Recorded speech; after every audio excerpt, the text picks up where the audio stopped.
उन्हें की सजा होनी चाहिए जिसने मेरे हीरे जैसे भाई को छीना मुझसे। मेरा भाई चला गया जिंदा है इसके से मेरा भाई।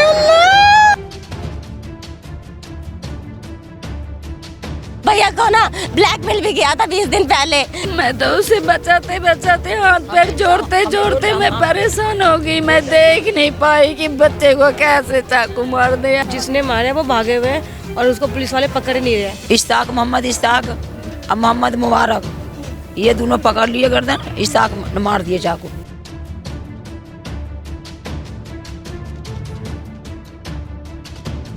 मेरा भैया किसी से लड़ता नहीं था, वो ये दरिंदा लगने मार दिया, उसके सगा चाचा ने उसको चाकू मार दिया। दिए 2 बार दिया, उन लोग ने धमकी की मार देंगे। उन लोग ने मेरे भैया के पेट में चाकू घुसेड़ दिया। नमस्कार, आप देख रहे हैं तेज तरार और मैं हूं आपके साथ परमजीत कौर। देखिए, इस वक्त मेरी मौजूदगी राजधानी दिल्ली के संगम विहार इलाके में, जहां से रिश्तों को शर्मसार कर देने वाला मामला जो है वो सामने आ रहा है। देखिए, यहां पर रहने वाले एक लड़का मोहम्मद इरशाद, जिसकी उम्र महज 28 साल थी, उसके अपने ही सगे चाचा द्वारा चाकुओं से गोदकर उसकी हत्या कर दी गई। देखिए, इरशाद जो है वो इसी घर में रहते थे और ठीक सामने जो आप ये घर देख रहे हैं ये उनके चाचा का घर है। बताया जा रहा है एक मामूली से कूड़े को लेकर विवाद हुआ था, जिसके चलते उनके सगे चाचा ने और चचेरे भाई ने चाकुओं से गोदकर इरशाद की हत्या कर डाली। देखिए, इरशाद का पूरा परिवार यहाँ पे मौजूद है और किस तरीके से परिवार का यहाँ पर रो रो के बुरा हाल है। देखिए, इरशाद जो है वो लॉ के स्टूडेंट थे, DU के छात्र थे और वो लॉ की पढ़ाई कर रहे थे। अब आखिर पूरा मामला था क्या, वो उन्हीं के परिवार से जुड़कर जानेंगे। देखिए, ये इरशाद की माँ है, इनसे जान लेते कि आखिर क्या कुछ हुआ था। नमस्कार मैम, क्या नाम है आपका? सीमा खातून। मैम, क्या कुछ हुआ था? इरशाद की हत्या किस वजह से? ये रोड के कारण हुआ था। 4 दिन से गाली बोल रही थी। के देवर जो हाँ, उनकी लुआई जो है, मैंने बोली कि देख, नहीं तो रोड हमारी है, नहीं रोड आपकी है, सरकारी रोड है, इनमें हम भैंस पाल रखे हैं, तो वो दूध वाले सुबह आते जाते हैं, इसलिए कि तुम्हारे दूध वाले कचरे फैलाते हैं। बाकी इरशाद मोहम्मद इरशाद हमारे अंदर कर दिया कि मम्मी तुम अंदर हो जाओ। बाकी इनसे पूछने लगा कि हमारे से क्या दुश्मनी है कि तुम मेरे मम्मी पापा को गाली बोल रहा है, ये बता दे, न तुम मेरी रोटी खाती न मैं तेरे रोटी खाते हैं। फिर वो कहने लगी चाची उनकी कि हम तेरे कफन की चादर उड़ा देंगे नहीं तन। फिर इरशाद मोहम्मद कहने लगा कि तुम मेरे वो चादर का कफन की उड़ाएगी, तेरे कफन तू खुद उड़ जाएगी नहीं तन। भाई इतने में वो अपने लड़के को डिप्टी से बुला लिया, अपने आदमी, उनका सैनी फार्म में मिस्त्री का काम कर रहे थे, वो अपने आदमी को बुला लिए। छोटे वाले लड़के को कपड़ा में लपेट के चाकू पकड़ा दिए। उनकी माँ ने चाकू पकड़ा दिए छोटे वाले बच्चे को। इश्ताक मोहम्मद इश्ताक अब मोहम्मद मुबारक, ये दोनों पकड़ लिए गर्दन, इश्ताक मार दिए चाकू। मतलब पूरे परिवार ने मिलकर इरशाद को इरशाद को मारे, साइड में ले जाकर मारे? हाँ, यहाँ साइड में हुआ है। मतलब कैमरा में कोई ऐसी फुटेज आई है? कमरे में कुछ नहीं है, उनका पैर का निशान है वहाँ पे। जैसे आपके ये देवर ही थे, तो इनसे सिर्फ कूड़े को लेकर लड़ाई थी या वैसे भी कभी लड़ाई होती रही? वैसे कोई कभी लड़ाई नहीं थे। और बोलचाल कैसी? बोलचाल नहीं, ये बोलचाल नहीं करता था, कहता था हम रिश्तेदार नहीं बना रहे, हमारे कोई भगवतिया नहीं है। सगे चाचा है? ये सगे चाचा है, सगे चाची है। पहले कभी ऐसी धमकी दी हो मारने की कि भाई मार देंगे, या आपको लगा हो कि जान से ही खत्म? उनकी लुआई बोले थे कि मार देंगे 4 महीना पहले, मगर ये बात को हम कंडही नहीं किए। आपको लगा कि नॉर्मल लड़ाई है? नॉर्मल लड़ाई है, ये कुछ नहीं कर पाएगी। बस इतनी हमारी गिनती है कि हमारे साथ के लिए सजा उनको हाँ, आपका लौता बेटा है? हाँ, वो सब बड़ा है घर में। हमारे छोटे छोटे दो लड़की है। लड़का हमारा छोटा जो था वो घर में नहीं था, वो किसी दावत में चले गए थे। अभी किसी की अरेस्टिंग हुई है पूरे मामले में? किसी को पकड़ा हो या आरोपी फरार? एक बच्चे को पकड़ा है, उनके लुआई को पकड़ा है बस। हाँ, एक लड़की उनकी नहीं पता है और दोनों बाप बेटा नहीं पता है, घर छोड़ के। जिन्होंने मारा है वो गायब है? वो गायब है, भागे हुए। जिसने मारे वो भागे हुए और उसको पुलिस वाले पकड़ नहीं रहे। मेरा तो भतीजा था, मैं तो उनकी बुआ हूँ। मैं तो उसे बचाते बचाते हाथ पैर जोड़ते जोड़ते मैं परेशान हो गई। मैं देख नहीं पाई कि बच्चे को कैसे चाकू मार दिया। मैं तो बस वहीं के वहीं बेहोश हो गई। अभी कुमारे छोटे 2 लड़की हमारे कुमारे, हमें उसके मेरे भाई को न्याय मिलना चाहिए। मेरा भाई चला गया जिंदा है इसके से मेरा भाई। देखिए यहाँ से अभी जो है बॉडी आई है। देखिए इरशाद की जो है बॉडी अस्पताल से भी लाई गई है। आप देखिए पूरे परिवार का जो है किस तरीके से यहाँ पर रो रो के बुरा हाल है।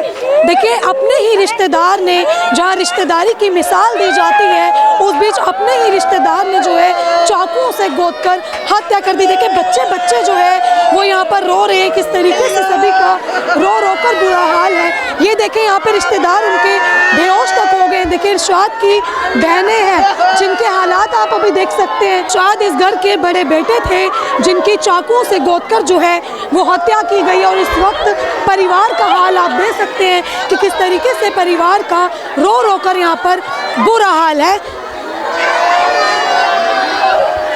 आप देखिए इरशाद की माँ, इरशाद की बहनें जो है इस वक्त कैसे इरशाद की बॉडी से जो है लिपट कर रो रही हैं। और वहीं पूरा परिवार इस वक्त जो है पूरा टूट चुका है। देखिए आस पड़ोस के लोग भी काफ़ी ज़्यादा भावुक हैं क्योंकि इस तरीके की वारदात होने के बाद पूरे इलाके में सनसनी फैल गई। और अभी आप देखें तो देखिए परिवार किस तरीके से बिखर चुका है और सिर्फ एक ही मांग कर रहा है इंसाफ की। मेरा भैया किसी से लड़ता नहीं था। वो ये दरिंदा लगने मार दिया। उसके सगा चाचा ने उसको चाकू मार दिया।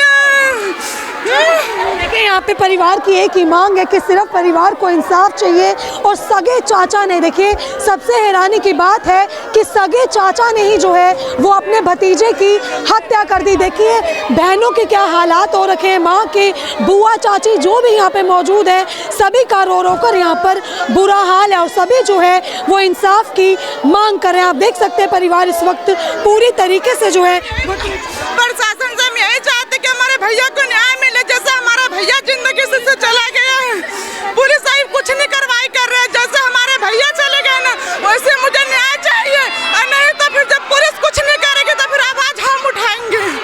देखें आप परिवार को यहाँ पे कि किस तरीके से जो है ये परिवार यहाँ पे पूरी तरीके से अभी टूट चुके हैं। और सिर्फ जितने भी रिश्तेदार हैं, जो भी पड़ोसी हैं, सिर्फ इंसाफ की मांग कर रहे हैं कि जिस तरीके से इनके बेटे की हत्या की गई, ठीक उसी तरीके से जो है वो आरोपियों को पकड़ा जाए। क्या आप साफ तौर पे तस्वीरों में देख सकते हैं कि किस तरीके से जो है सभी यहाँ पर रो रहे हैं। उनके भाई बंधु, जितने भी इनके तमाम रिश्तेदार हैं, पड़ोसी हैं, सभी का इस वक्त रो रो कर बुरा हाल है। आप साफ तौर पे जो है तस्वीरों में देख सकते हैं। और सभी की एक ही मांग है इंसाफ की, कि सभी को यहाँ पर इंसाफ चाहिए। जिस तरीके से इनके भाई की हत्या की गई, ठीक उसी तरीके से उन आरोपियों को पकड़ा जाए और कड़ी से कड़ी सज़ा जो है वो दी जाए। देखिए एक बात और बता दूं, इस पूरे मामले में थाना नेपसराय है जिन्होंने अभी तक सिर्फ 2 से 3 गिरफ्तारियां की है। लेकिन परिवार का आरोप है कि जो मेन कल्प्रिट है, जो इनका चाचा था और उसका बेटा था, जिसने इरशाद को चाकुओं से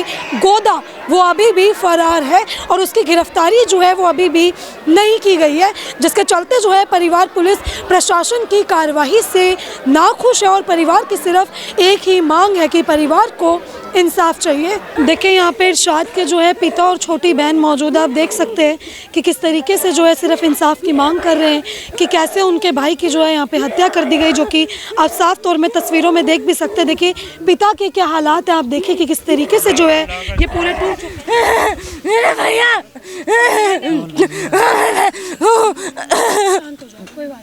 मेरा भैया इंसाफ को लेके क्या मांग करें? मुझे इंसाफ चाहिए। उन्हें फांसी की सजा होनी चाहिए जिससे मेरे हीरे जैसे भाई को छीना मुझसे। देते थे, लगा था कि मारे दिए 2 बार दिया उन लोग ने धमकी कि मार देंगे 4 महीने पहले ही बोला था कि मार देंगे, बचा के रखना। भैया को ना ब्लैकमेल भी किया था 20 दिन पहले, 20,000 रुपये मांग था, पता नहीं किस बात पे किया था। ऐसे भैया की फोटो भी पता नहीं कैसे कर दी थी। उसके बाद भैया ने कुछ नहीं किया, अपनी आईडी बंद कर दी। फिर अब जाके मेरे भैया की ऐसी हालत कर दी उन लोगों ने। मेरे घर में कोई भी नहीं था, मेरे दोनों भाई बर्थडे में गए थे, मैं स्कूल गई हुई थी और मेरी मम्मी और मेरी बहन थी और मेरे पापा थे। और मेरे भैया की सांस की प्रॉब्लम होती है इसलिए दवाई लेके आए वो। और इन लोगों ने मेरे भैया को मार दिया। मेरे भैया ने कहा दूर रह के बात कर, उन लोग ने मेरे भैया के पेट में चाकू घुसेड़ दिया। खत्म हो गए हॉस्पिटल ले जाओ। बांध पे खत्म हुआ था, हॉस्पिटल में नहीं हुए थे। अभी जैसे सामने बात आ रही है कि एक कूड़े को लेकर विवाद है, लेकिन आप बता रहे हैं कि पहले से ही वो लोग धमकियां देते थे, कोई और पारिवारिक लड़ाई कोई थी। वो जलन के मारे किया मेरे भैया को कि बहुत उड़ रहे हो वो तुम लोग। वो किस स्टडी कर रहे हैं? कैंपस लो कंट्री में। अच्छा, मतलब एक जलन के चलते उन्होंने कि बहुत उड़ रहे हो तुम लोग, हमें ऐसे बोला। सर जब आप थे यहाँ पे, जब बेटे की हत्या हुई, हम थे यहाँ पे, हटा करके मैं पीछे हट गया, पीछे हट करके मैं खड़ा हो गया। ये यहाँ पे बच्चा मेरा खड़ा था इरशाद, वो इधर से एक छोटा रेतमा लड़का था, वो गया पीछे से चाकू पकड़ाया अपने भाई को, और उसने भैया के यहाँ पे डाला और घुमा दिया, और मेरा भैया वहीं के वहीं बेहोश हो गया। हम तो इधर घूमे हुए थे, वो मार करके पीछे भाग गया। अपने छोटे वाले भाई को चक्कू पकड़ा दिया, भाग गए वो, और चक्कू में अपने हाथ में ग्रीन कलर का कपड़ा बांध के आए थे। मतलब ये जो नाबालिग है उसको पकड़ा गया। हाँ, लेकिन मारा इस्ताक अली नहीं है, मारा है उसके बाप ने उसके बाप ने मेरे भैया की गर्दन पकड़ रखी थी, और इस्ताक अली ने मेरे भैया के यहाँ पे चक्कू घुसेड़ दिया और घुमा दिया, और अपने छोटे भाई को पकड़ा दिया। उसका छोटा भाई 5 नंबर से भाग गया, पता नहीं वो लोग कहाँ है मेरे भैया को मार के। अब उसके छोटे भाई को, उसका छोटा भाई जाके पेश हो गया कि मैंने मारा है, लेकिन उसने मारा है मेरे भाई को, और उसकी मम्मी भी वहीं पे, बस दोनों फरार है, उसकी बहन भी फरार है। चाचा को, उसके चचेरे भाइयों को उससे जलन थी, और देखिए जलन इतनी ज़्यादा थी कि एक कूड़े की लड़ाई के चलते, देखिए कूड़े की लड़ाई हर पड़ोसी में होती है, और ये तो फिर भी रिश्तेदार थे, सगे चाचा थे। एक कूड़े की लड़ाई के चलते जो है इरशाद को उनके घर से लेकर यहाँ तक खींचते हुए लाए हैं। आप देखें इस जगह पे जहाँ कोई कैमरा नहीं है, कहीं पे कुछ रिकॉर्ड ना हो, उस जगह पर जो है वो इरशाद को लाया जाता है, इरशाद को जो है यहाँ पर लाया जाता है। और इसी जगह पर देखें थोड़ी जो है यहाँ पे मार्किंग की गई है पुलिस द्वारा, इसी जगह पर जो है इरशाद के चाकू मारे जाते हैं। ये घर है देखिए उनका, उसके चाचा का, जो कि अपने परिवार के साथ इसी घर में रहते थे, और ठीक इसी जगह पर जो है इरशाद की चाकुओं से गोदकर हत्या कर दी गई है। अब देखिए परिवार क्या आरोप लगा रहे हैं, क्योंकि जो इनके चाचा का छोटा बेटा है वो नाबालिग है, उसके हाथ में चाकू पकड़ाकर उसको पेश कर दिया गया कि वो नाबालिग है, उसको कम सजा हो। लेकिन परिवार का साफ तौर पे कहना है कि चाचा और चचेरे भाई जो कि नाबालिग नहीं है, उसके द्वारा ये हत्या की गई, और वो दोनों ही अभी फरार हैं। गिरफ्तारी में जो है उनकी गिरफ्तारी नहीं की गई, जिसके चलते परिवार की सिर्फ एक ही मांग है कि उनकी गिरफ्तारी हो और कड़ी से कड़ी सज़ा जो है वो उन्हें दी जाए। तो देखिए अगर आप अभी पीछे देखेंगे तो इरशाद की जो है बॉडी यहाँ पे लाई गई है, और जो भी अंतिम क्रियाएं होती हैं वो अभी की जा रही है। लेकिन परिवार, आप जहाँ जहाँ देखेंगे परिवार जो है वो पूरी तरीके से टूट चुका है। और इस करके मारा गया है उसको, उस बच्चे को, जबकि सामने कैमरे भी लगे पड़े हैं, पर वो लड़ाई यहाँ की है, और यहाँ से जो खींच करके उस साइड लेके गया कि ऐसे कोई नज़र में भी ना आए, कैमरे में भी ना आए, और उसे वहाँ मार सके। इसके लेकर के वहाँ ले आने के बाद वहाँ उन लोगों ने चाकू मारा, बल्कि उनके मम्मी पापा भी थे वहाँ पे, उन सब उन लोगों ने जकड़ लिया था, और फिर उसके लड़के ने जो है चाकू मार दिया। दिन में ही मारा है, ये सुबह नहीं मारा था, 11:30 बजे, 11:30 बजे मारा। हाँ 11:30 बजे। ठीक है सर, अभी इंसाफ को लेके क्या कुछ मांग कर? देखिए इंसाफ का तो क्या है, हमारा तो बच्चा चला गया और सारे घर में मातम लगे पड़े हैं। अभी इंसाफ के लिए क्या, जो कानून को अच्छा लगे, हम तो यही अप्लीकेशन करेंगे कि मतलब उनको कड़ी से कड़ी सज़ा मिले। तो देखिए इरशाद की ये माँ है, आप देखें इस वक्त ये मेरे साथ मौजूद है, और सिर्फ इनकी अभी एक ही मांग है कि जिस तरीके से इनके बेटे की चाकू से गोदकर हत्या की गई, जिस बेरहमी से इनके घर के उस बेटे को, जो कि देखिए बता रहे हैं एक हीरे जैसा बेटा था इनका, काफ़ी अच्छी पढ़ाई कर रहा था, लाइफ में काफ़ी ग्रोथ कर रहा था, कमाने वाला वो लड़का था, जिसकी उसके चाचा ने जलन के चलते कूड़े का विवाद बनाकर उसकी हत्या कर दी। उन्हें कड़ी से कड़ी सज़ा दी जाए, और पुलिस प्रशासन से यही अपील है कि पुलिस प्रशासन जो है उन लोगों को जल्द से जल्द पकड़कर उनकी गिरफ्तारी करे, और कड़ी से कड़ी सज़ा जो है वो उन्हें दिलवाए। अब रिहाई दिलवाया जाए, हमारी यही मांग है, हमारे इंसाफ होना चाहिए, समझे। ठीक है, तो देखिए अभी जो है माँ भी सिर्फ यही मांग कर रही है कि इंसाफ चाहिए, और इरशाद के कातिलों को कड़ी से कड़ी सज़ा चाहिए। अब देखिए आपने जो है ये पूरी खबर देखी, इस खबर को लेकर आपकी अपनी जो कुछ भी राय कमेंट बॉक्स में ज़रूर साझा करें, और ऐसी तमाम खबरें जानने के लिए देखते हैं हमारा चैनल तेज तरार। अभी का सिर्फ इतना ही। दिल्ली से कैमरामैन नरेश कुमार के साथ मैं परमजीत कौर। अगर आपको हमारी ये वीडियो पसंद आई हो तो इसे लाइक एंड शेयर करना बिल्कुल भी ना भूलें। इसके साथ ही हमारे चैनल तेज तरार को जरूर सब्सक्राइब करें और हाँ, बेल आइकन को दबाना बिल्कुल भी मत भूलिएगा, जिससे दिल्ली से जुड़ी तमाम खबरों की नोटिफिकेशन सबसे पहले आप तक पहुंचे।